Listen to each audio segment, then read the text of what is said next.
Nombor 1. Tunku Abdul Rahman Putra Al-Haj.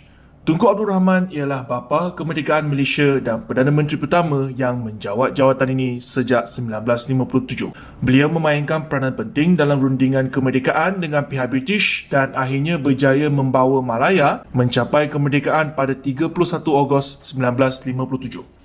Tunku juga merupakan individu utama di sebalik pembentukan Malaysia pada 16 September 1963 yang menyatukan Tanah Melayu, Sabah, Sarawak dan Singapura. Tunku dikenali sebagai pemimpin yang mesra rakyat dan mengutamakan perpaduan kaum. Gaya pemerintahannya bersifat demokratik dan sederhana. Walau bagaimanapun, cabaran perpaduan kaum semakin meningkat, terutamanya menjelang penghujung dekad 1960-an. Kemuncaknya ialah tragedi rusuhan 13 Mei 1969 yang menyebabkan tekanan terhadap kepimpinannya. Akhirnya, beliau meletakkan jawatan pada 1970 dan digantikan oleh timbalannya Tun Abdul Razak. Namun, jasa beliau sebagai pengasas negara dan tokoh perpaduan tidak pernah dilupakan. Perdana Menteri kedua, Tun Abdul Razak Hussein. Tun Abdul Razak dikenali sebagai bapa pembangunan Malaysia. Beliau mengambil alih kepimpinan negara dalam suasana pasca 13 Mei yang tegang. Sebagai langkah pemulihan, beliau memperkenalkan dasar ekonomi baru DEB pada tahun 1971 yang bertujuan mengurangkan jurang ekonomi antara kaum serta membasmi kemiskinan. Beliau juga menubuhkan Barisan Nasional bagi menggantikan Parti Perikatan sebagai satu gabungan politik yang lebih inklusif. Selain itu, Tun Razak memberi tumpuan kepada pembangunan luar bandar dengan membina lebih banyak infrastruktur asas seperti jalan raya, sekolah dan kemudahan kesihatan. Walaupun kepimpinannya hanya berlangsung selama 6 tahun, sumbangan beliau cukup besar dalam membentuk dasar ekonomi dan politik negara. Beliau meninggal dunia secara mengejut di London pada 1976 akibat leukemia. Anaknya, Datuk Seri Najib Razak, kelak turut menjadi Perdana Menteri kelima Malaysia. Perdana Menteri ketiga, Tun Hussein Onn. Tun Hussein Onn dikenali sebagai bapa perpaduan kerana keprihatinannya terhadap keharmonian kaum di Malaysia. Beliau meneruskan legasi Tun Razak dengan melanjutkan perlaksanaan DEB dan menekankan keadilan sosial dalam dasar kerajaan. Tun Hussein juga memperkukuh institusi kerajaan dan berusaha meningkatkan integriti serta ketulusan dalam pentadbiran. Pemerintahnya tidak digemari oleh semua pihak, namun beliau tegas menentang rasuah dan penyalahgunaan kuasa. Dari segi dasar luar, beliau mengukuhkan perhubungan dengan negara-negara jiran ASEAN. Walaupun beliau dikenali sebagai seorang yang berhati-hati dan tidak agresif dalam politik, sikap inilah yang memberi kestabilan ketika Malaysia memerlukan kepimpinan yang tenang. Kesihatan yang merosot memaksa beliau berundur pada tahun 1981.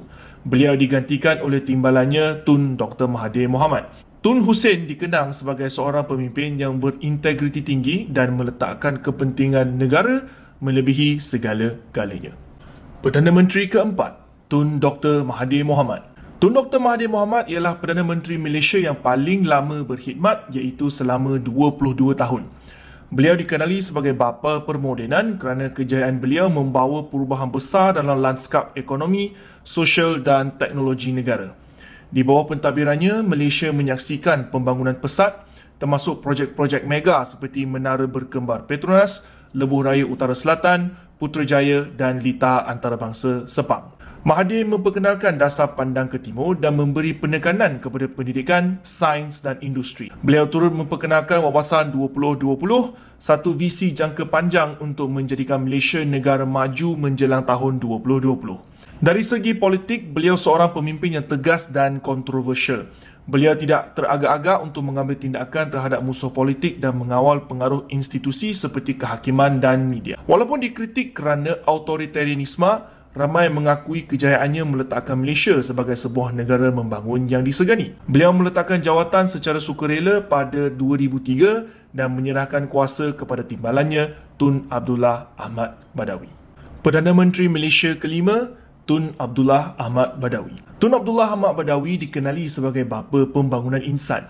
Pemerintahannya membawa pendekatan yang lebih lembut dan berorientasikan integriti serta nilai Islam Hadari. Dalam pilihan raya umum 2004, Barisan Nasional mencatatkan kemenangan besar di bawah kepimpinannya, hasil harapan rakyat terhadap perubahan gaya pemerintahan yang lebih terbuka dan telus. Abdullah menekankan pembangunan rohani dan moral selain daripada pembangunan fizikal. Beliau juga memperkenalkan beberapa inisiatif pembaharuan dalam sistem kehakiman dan pentadbiran awam. Namun pentadbirannya mula dikritik kerana kelembapan ekonomi, isu rasuah dan kelemahan dalam menguruskan krisis. Dalam pilihan raya umum 2008, Barisan Nasional kehilangan majoriti 2/3 di Parlimen buat kali pertama sejak merdeka. Akibat tekanan politik dan dalaman UMNO, beliau akhirnya melepaskan jawatan pada tahun 2009. Walaupun jangka masa pemerintahannya tidak panjang, Tun Abdullah Ahmad Badawi dikenang sebagai pemimpin yang cuba memulihkan nilai dan etika dalam pentadbiran negara. Perdana Menteri ke-6,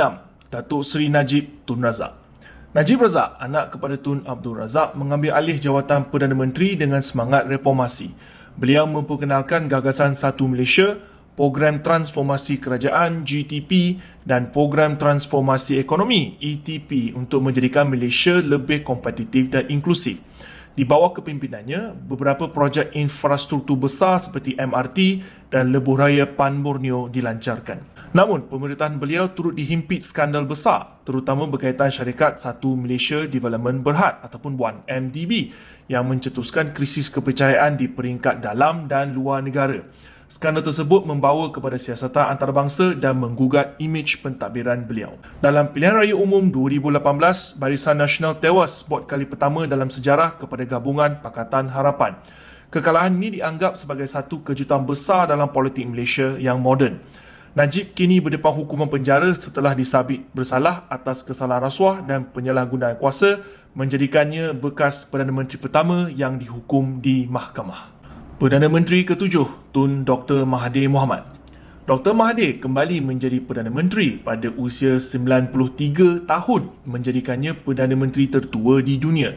Beliau mengetuai gabungan Pakatan Harapan yang menewaskan Barisan Nasional dalam pilihan raya umum 14. Pemerintahan keduanya lebih bersifat reformis dengan janji untuk memulihkan institusi negara, membanteras rasuah dan memperkukuh tadbir urus. Namun, pentadbiran beliau menghadapi cabaran dalaman terutama mengenai peralihan kuasa kepada Anwar Ibrahim. Ketidakstabilan politik memuncak apabila berlaku langkah Sheraton yang menyebabkan kerajaan Pakatan Harapan tumbang. Mahathir meletak jawatan pada Februari 2020. Walaupun pemerintahan kali kedua beliau hanya bertahan 22 bulan, beliau tetap dikenang sebagai pemimpin luar biasa yang kembali untuk menyelamatkan negara pada saat genting. Sumbangannya dalam dua era berbeza kekal menjadi perdebatan dalam sejarah Malaysia. Perdana Menteri ke-8, Tan Sri Muhyiddin Yassin. Tan Sri Muhyiddin Yassin menjadi Perdana Menteri ke-8 selepas krisis politik yang dikenali sebagai langkah Sheraton pada awal tahun 2020. Beliau mengetuai gabungan baharu bernama Perikatan Nasional yang terdiri daripada parti-parti seperti Bersatu, PAS dan UMNO. Pelantikannya dipertikaikan oleh sesetengah pihak kerana tidak melalui proses pilihan raya tetapi diterima atas prinsip majoriti sokongan di Parlimen. Tidak lama selepas beliau mengangkat sumpah, dunia dikejutkan oleh penularan wabak COVID-19. Muhyiddin memimpin negara dalam tempoh krisis kesihatan dan ekonomi yang mencabar. Sepanjang tempoh ini, pelbagai sekatan pergerakan dan darurat kesihatan diumumkan. Namun, pemerintahannya dikritik kerana ketidaktentuan dasar, kegagalan komunikasi krisis dan cabaran mendapatkan sokongan majoriti di Parlimen. Ketegangan politik terus meningkat sehingga akhirnya beliau kehilangan sokongan majoriti dan meletakkan jawatan pada Ogos 2021. Walaupun hanya memimpin selama 17 bulan, Muhyiddin dikenang sebagai pemimpin era pandemik yang berusaha menjaga kebajikan rakyat dalam keadaan genting. Perdana Menteri ke-9, Datuk Seri Ismail Sabri Yaakob. Beliau mengambil alih kepimpinan negara dalam suasana pandemik yang masih belum reda, menggantikan Tan Sri Muhyiddin selepas mendapat sokongan majoriti tipis di Parlimen. Dalam tempoh pemerintahannya, beliau meneruskan program vaksinasi nasional dan membuka semula ekonomi secara berperingkat. Di bawah kepimpinannya juga, Malaysia mencapai kadar vaksinasi yang tinggi dan mula beralih ke fasa endemik COVID-19. Ismail Sabri memperkenalkan konsep keluarga Malaysia, satu gagasan yang bertujuan menyatukan rakyat pelbagai kaum dan agama. Namun, beliau juga berhadapan tekanan politik dalaman daripada UMNO dan kekangan kerajaan campuran yang tidak stabil. Pada Oktober 2022, beliau membubarkan Parlimen untuk memberi laluan pada pilihan raya umum ke-15. Kepimpinan beliau yang ringkas namun pragmatik dilihat sebagai usaha menstabilkan negara selepas dua pertukaran Perdana Menteri dalam tempoh singkat. Perdana Menteri ke-10, Datuk Seri Anwar Ibrahim. Datuk Seri Anwar Ibrahim akhirnya diangkat sebagai Perdana Menteri ke-10 pada 24 November 2022 selepas lebih 2 dekad berada di barisan pembangkang dan perjuangan panjang dalam politik. Pelantikannya dibuat selepas pilihan raya umum ke-15 menyaksikan tiada satu gabungan mendapat majoriti mutlak. Anwar mengetuai Kerajaan Perpaduan yang merangkumi gabungan Pakatan Harapan, Barisan Nasional, GPS dan GRS. Sebagai tokoh politik berpengalaman, Anwar membawa pendekatan reformasi institusi, ketelusan dan keadilan sosial ke dalam pentadbirannya. Beliau berusaha mengembalikan keyakinan pelabur dan rakyat kepada ekonomi negara dengan memfokuskan kepada pengurusan fiskal berhemah, pelaburan langsung asing dan mengekang ketirisan. Namun, beliau juga berhadapan dengan cabaran politik dari pembangkang serta tekanan untuk menunjukkan hasil dalam tempoh yang singkat. Kepimpinan Anwar Ibrahim masih berjalan dan masa akan menentukan sejauh mana visi dan dasar beliau mampu membawa Malaysia ke arah yang lebih adil dan makmur. Pada masa ini, beliau menjadi simbol kepada kesabaran, daya tahan dan perubahan dalam sejarah politik negara.